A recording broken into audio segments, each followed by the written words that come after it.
এই অন্তর্বর্তী সরকার আসলে কি শুধুই নির্বাচনকালীন সরকার নাকি গণঅভ্যুত্থানের আকাঙ্ক্ষা বাস্তবায়নের সরকার?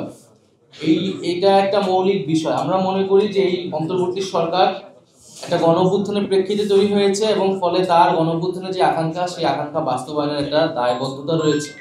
দেশবাসী এবং সাংবাদিকবৃন্দ সকলেই জানেন যে আমরা দেশে এক ধরনের অনিশ্চয়তা এবং অস্থিতিশীলতার তৈরি হয়েছে সাম্প্রতিক সময়ে, এবং আমরা ডক্টর মোহাম্মদ ইউনূসের পদত্যাগের বিষয়টিও সেই প্রেক্ষিতে আসলে আলোচনা এসেছে। সেই বিষয়ে আমরা আমাদের বিভিন্ন জায়গায় আমাদের বক্তব্য আমরা দিয়েছি। আজকে আনুষ্ঠানিকভাবে আমরা এই বক্তব্য প্রদানের জন্যই এবং এই বর্তমান পরিস্থিতিতে করণীয় ঠিক করার জন্য এই সংবাদ সম্মেলন। আমরা যেটা আমাদের সদস্য সচিব বললেন যে একটা গণঅভ্যুত্থানের প্রেক্ষিতে ডক্টর মোহাম্মদ ইউনূস উনি আসলে সরকারের দায়িত্ব নিয়েছিলেন এবং এই অন্তর্বর্তী সরকার কাছ থেকে আমাদের প্রত্যাশা আছে যে গণঅভ্যুত্থানের আকাঙ্ক্ষা, যেটা বিচার এবং সংস্কার এবং পরবর্তীতে মানুষের ভোটাধিকার নিশ্চিতের জন্য শান্তিপূর্ণ ক্ষমতা হস্তান্তর অর্থাৎ নির্বাচনের দিকে বাংলাদেশ যাবে। এই অন্তর্বর্তী সরকার আসলে কি শুধুই নির্বাচনকালীন সরকার নাকি গণঅভ্যুত্থানের আকাঙ্ক্ষা বাস্তবায়নের সরকার?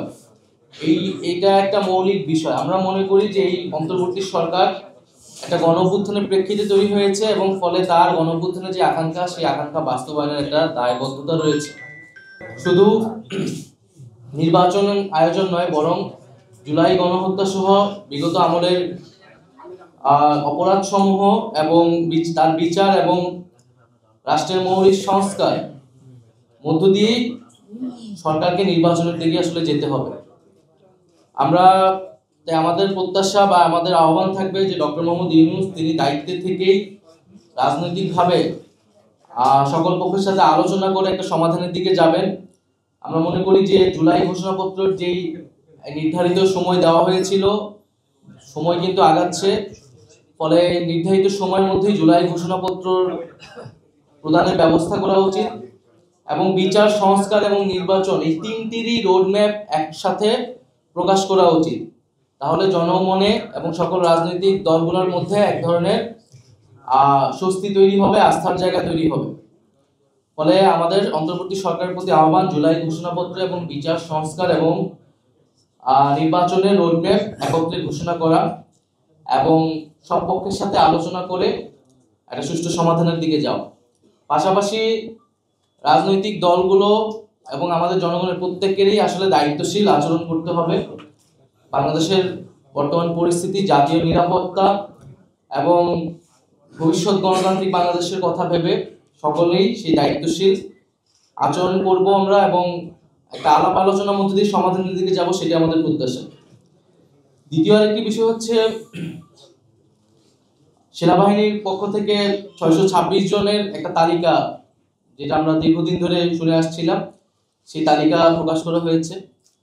এই তালিকাটা যদি আরো আগে প্রকাশ করা হইতো, এটা তো আসলে 8ই আগস্ট বা আগস্ট মাসেরই ঘটনা, তাহলে আসলে জনমনে কিন্তু কোনো ধরনের সন্দেহ এবং শঙ্কা তৈরি হতো না এবং এক প্রতিষ্ঠানের বিরুদ্ধে কেউ কথা বলার সুযোগ পেত না। সেনাবাহিনী আমাদের দেশের সার্বভৌমত্বের প্রতীক।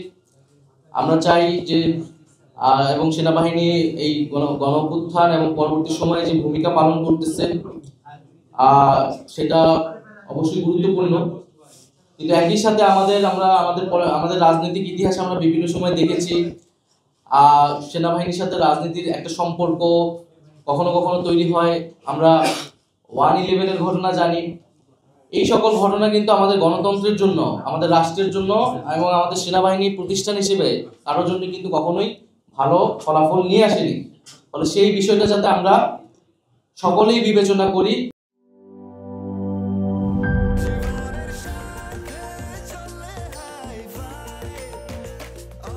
স্বাস্থ্যকর অল টাইম, সব সময় অল টাইম হেলদি লাইফ।